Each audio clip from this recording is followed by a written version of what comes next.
नमस्कार, times of Swaraj में आप सबों का स्वागत है। मैं हूं संतोष सिंह और आज हम टाइम्स ऑफ स्वराज में बात कर रहे हैं अडानी के बारे में। जी हां, हिडनबर्ग के रिपोर्ट के बाद अडानी का आर्थिक साम्राज्य तो ध्वस्त हुआ ही हुआ है। अब बाकी जो रिपोर्ट सामने आ रहे हैं उस रिपोर्ट से उन पर आतंकी संगठन से जुड़ाव की बात कहें या फिर एंटी नेशनल संगठन से जुड़ाव की बात करें, कई तरह के आरोप अब उन पर इस तरीके का आरोप लगने लगा है। और वो भी आरोप ऐसे समय में लगना शुरू हुआ है जब चारों तरफ से वो बुरी तरह से घिरते चले जा रहे हैं। जी हाँ, इस बार आरोप और भी गंभीर है। चीन से व्यापारिक संबंध बनाए रखने को लेकर वो निशाने पर थे ही।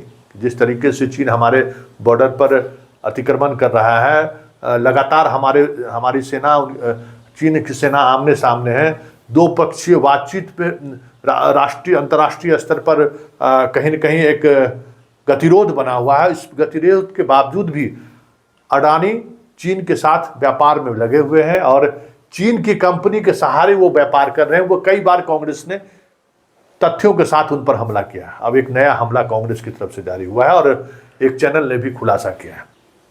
वो खुलासा ये है कि जब से गुजरात पोर्ट पर हीरोइन की तस्करी के मामला सामने आया, ड्रग्स के तस्करी का मामला सामने आया, करोड़ों करोड़ के ड्रग्स बरामद हुए, उसके बाद से भारत सरकार ने ये निर्णय लिया कि देश के जितने भी पोर्ट्स हैं उस पोर्ट से ईरान, पाकिस्तान और अफगानिस्तान से ट्रेड ना करें।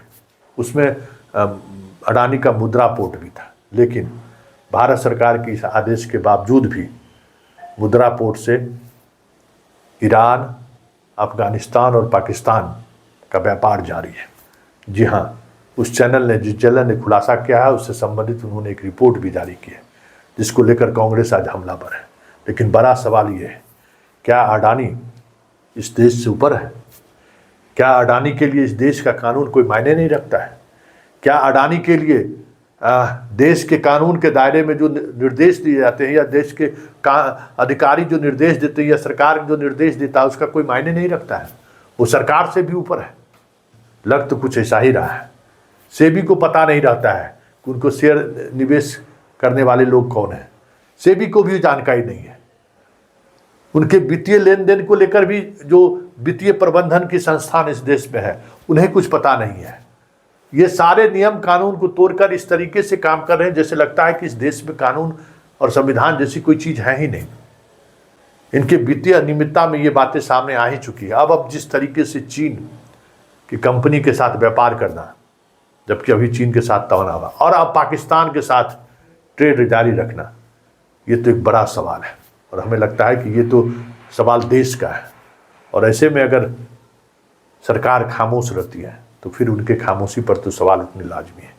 क्योंकि अभी तक अडानी के मामले में जब कभी भी विपक्ष ने सत्ता पक्ष से सवाल किया है, पूरी खामोशी तो देखने को मिला ही है। और अब इस स्तर पर चीज़ें सामने आ गई हैं जब राष्ट्रवाद के नाम पर देश को एक अलग तरीके की दिशा देने की कोशिश हो रही है। उसमें अडानी की ये भूमिका जब सामने आ रही है तब तो मोदी को जवाब तो देना पड़ेगा कि आखिर इतनी बड़े मसले पर अगर अडानी भारत सरकार के सुरक्षा से जुड़े हुए प्रावधानों के आधार पर जो निर्देश जारी किए गए, अगर उसका वो पालन नहीं करते हैं तो फिर तो अब सीधा सीधा प्रधानमंत्री निशाने पर होंगे। ये तो अब तय हो गया है।